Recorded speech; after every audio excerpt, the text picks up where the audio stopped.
Okay, nandito ako sa Mary Grace, nag-relax. Mary Grace, relax ako. So maraming salamat, dito lang ako sa counter. Interviewin ko lang yung supervisor ng Mary Grace. Supervisor po ng Mary Grace. Yes po. Yes, nagbablog lang ako. Kasi ako ay, yung aking YouTube is Makabayan. In informative channel. I'm not purely blogger. I am purely to change the government, and I want to be eliminated ang corruption. Nabaguhin ko ang bansa. Ang lahat ng magnanakaw sa Pilipinas ay papatayin through constitution. Okay ba yung sinasabi ko? Okay. Ang aking advokasya, mabago ko ang bansang Pilipinas. Kung mabago natin ang Pilipinas, ang lahat ng corrupt sa Pilipinas, papatayin. Through constitution, through laws. Hindi papatay tayo ng kriminal. Hindi papatay tayo ng mga magnanakaw, kasi ang pinoprotektahan ko dito, kaibigan, ay yung mga laylayan, sa laylayan ng Pilipinas, ng ating bansa.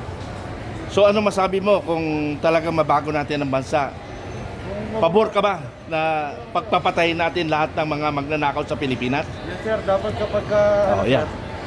Kasi yan, kung i-open mo sa sarili mo, okay lang naman. Kasi mapapanood mo ako. Sige. Okay, tuloy mo. pagka sir, yun, kailangan talaga natin pantay-pantay. Dapat pantay-pantay ang Pilipino. Opo, yes sir. I'm a retired colonel of the armed forces. Kaya nung ako mag-retired, dahil wala na ako serbisyo, kakalabanin ko ang bulok na sistema ng gobyerno. Maraming salamat, kaibigan. Nasa Mary Grace tayo. May Mr. Chan, may channel Makabayan and informative channel. Panoorin mo. Chat mo Makabayan and informative. Thank you, kaibigan. Yes po sir. Okay, thank you. Okay, nandito tayo, nag-i-enjoy. Anong lugar ba ito? Hindi ko alam yung lugar nito eh. Alam mo yung lugar, May? Hindi. Hindi namin alam lugar dito. Basta within Kwan lang ito, within Rizal. So, nag-i-enjoy lang ako.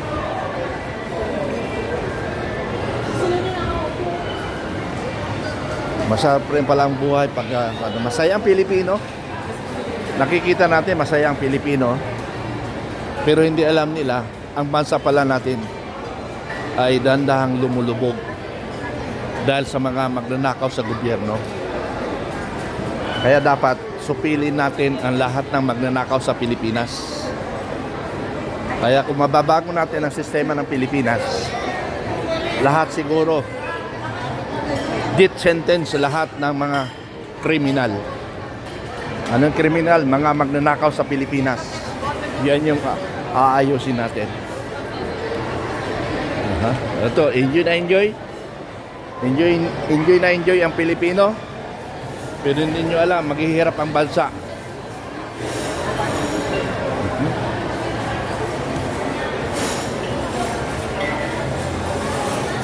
Okay lang. Mag-enjoy tayo. Kasi habang nabubuhay, we enjoy ourselves.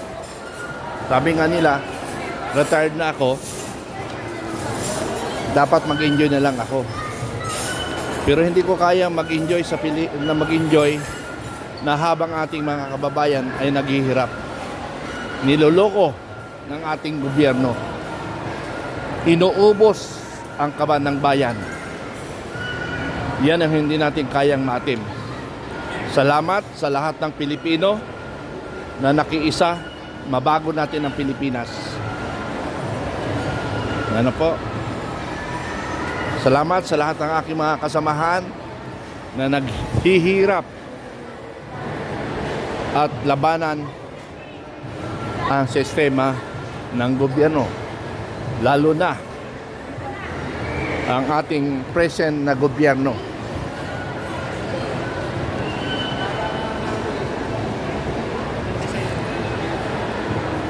So, dito tayo.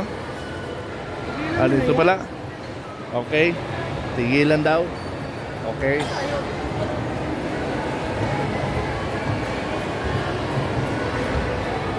So, okay. Tayo ay palabas na, no? Pauwi na.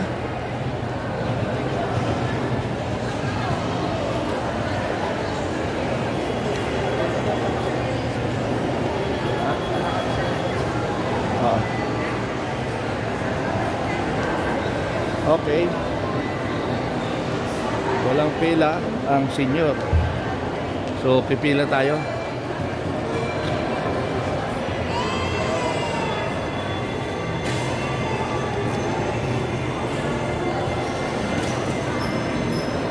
So,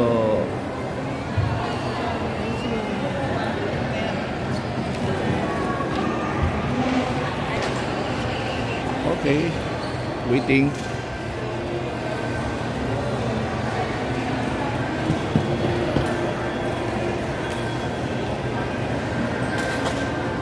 Wala kayo ati priority lane. Naka-live po tayo, ano? Ayaw rin namin maging senior, kaya lang yun yung batas eh. So, yung Robinson, wala silang priority lane. But other Robinson, mayroong priority lane. So, pakipaabot po sa management po ate, ano? Kasi ito ay naka-vlog po ito.